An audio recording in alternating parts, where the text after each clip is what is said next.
खींचे खींचे रे दुशासन मेरो चीर, अरे जे सोनो बनवारी।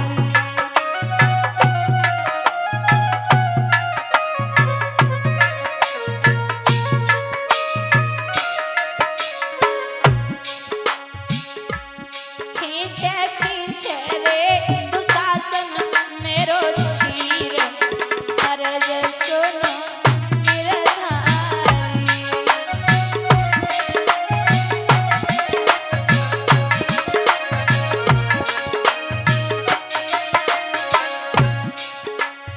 हस्तनापुर में जाए के देखो बैठ के गई भारी।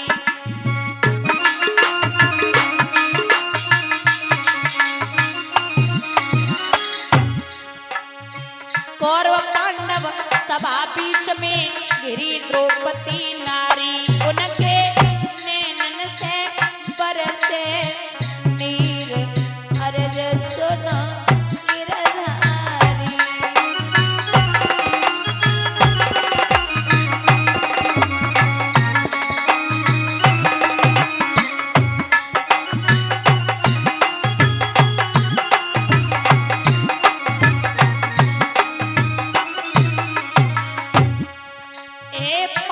पांडव ऐसे बैठे जैसे अबला नारी।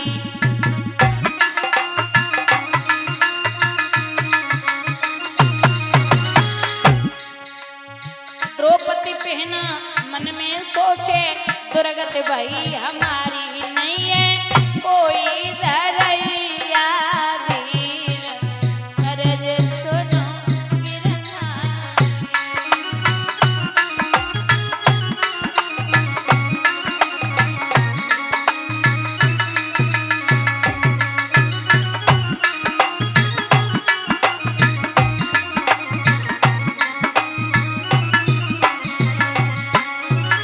रोई के बहना बोली, बाद न याद करो तुम खाना उंगली कटी तुम्हारी।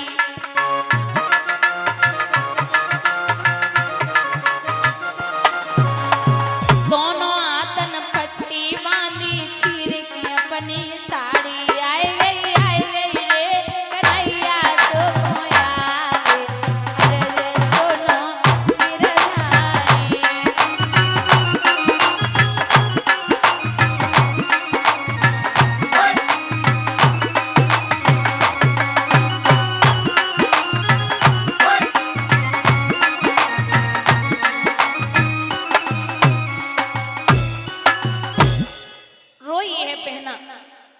जब भक्त पे मुसीबत होवे ना तो दादा कृष्ण को चैन ना पड़े। बुजुर्गों याद रखना, द्वारिका नगरी में कृष्ण पीठ फेर के रो रहे हैं। इतनी तेज रोए, सिसकी की आवाज रुक्मिणी के कानन में पहुंची, सो भाग के कलाई पकड़ के बोली, क्या बात है माधव, आप रो रहे हैं? हाँ क्यों? आज हमारी बहन पे बड़ा संकट है। तो अरे जाइए ना, यहाँ क्यों बैठे हैं आप? बोले अभी उसने साड़ी खुद पकड़ रखी है, अभी उसे लगता है कि हमने बल है, और जैसे ही वो साड़ी छोड़ेगी मैं पहुंच जाऊंगा। द्रौपदी रोकर के एक बात कहती कि शायद भैया आपको याद न हो तो मैं याद दिला दूं। वीरन, उस दिन की याद करो जिस दिन तुम्हारी उंगली कटी थी। आपकी 1000 पटरानियां कपड़ा और पट्टी लेने के लिए भागी थी, लेकिन मैंने नई साड़ी को फाड़ करके आपकी उंगली में बांध दिया था। उस साड़ी का बदला दे जाइए। एक बात और बता दें, आजकल लोग अपने बच्चों के नाम कृष्णा रखते हैं। कृष्णा, कृष्णा भगवान का नाम नहीं है। भगवान का नाम है कृष्ण और कृष्णा नाम है द्रौपदी का। भगवान की चहेती बहन है द्रौपदी। द्रौपदी को लोग मतलब भगवान भी कृष्णा ही बोलते हैं। आप अपने बच्चों के नाम कृष्णा रखते तो जब शरीर छोड़ेगा व्यक्ति और ऊपर जाएगा तो वहां भगवान नहीं द्रौपदी सम्मान के लिए आपको खड़ी मिलेगी। पूरे जीवन आपने द्रौपदी का नाम लिया है। कृष्ण सिसकी लेके रो रहे। अब समझ गई बहना कि जे ऐसे आए व्यवहारो नाई से एक बात कही है कि भैया अगर हमारी आज बेइज्जती है गई ना तो अगली राखी पे हमारा इंतजार ना करिए। पहले बहनाई एक जरई ताल में डुबो करके वो बांधती थी जरई भाइयों के हाथ में।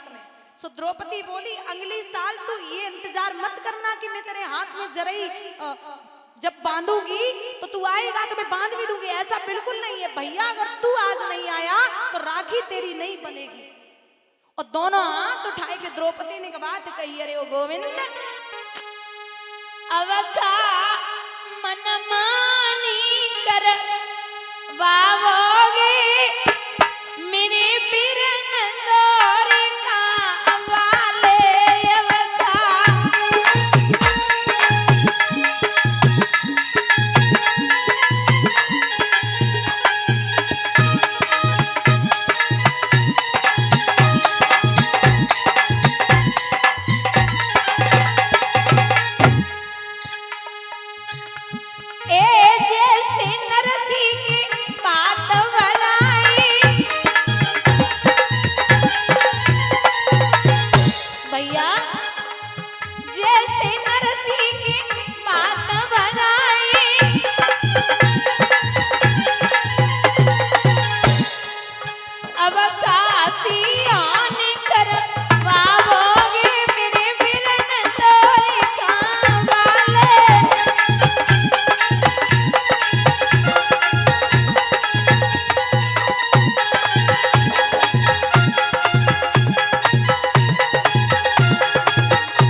गलियों में नाचना शुरू कर दो।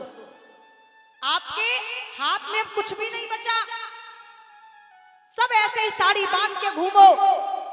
और हमें पता है हुआ पांचों का बल छीर तो क्या हुआ, पांचों का बल छीर तो क्या, मेरे कृष्ण अकेले काफी हैं। वो दंड नीच आता ताई को कभी न देते माफी है। हमारा भाई अकेला काफी है। जो पता लगा मेरे वीरन को, कहती है बहना जो पता लगा मेरे वीरन को, छड़ भरना देर लगाएंगे, नंगे पैरों हिरणागत के मेरे साथ कन्हैया आएंगे। वो अगर उसे पता चल गया ना कि मेरी बहन सभा में नंगी हो रही है, नंगन अवस्था में उसे परेशान किया जा रहा है, वो सब कुछ छोड़ छाड़ के यहाँ भागता हुआ आएगा।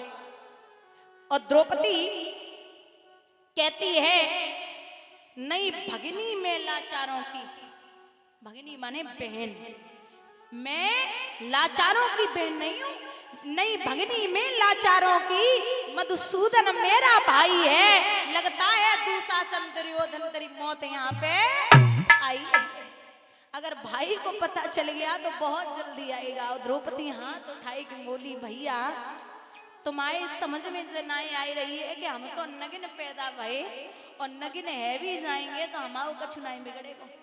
हम नगिन पैदा हुए और नगिन हो भी जाएंगे तो मेरा कुछ नहीं बिगड़ेगा। लेकिन कृष्ण आप नहीं जानते कि जब एक बहन की इज्जत जाती है तो सबसे ज्यादा असर भाई पर बाप पे पड़ता है।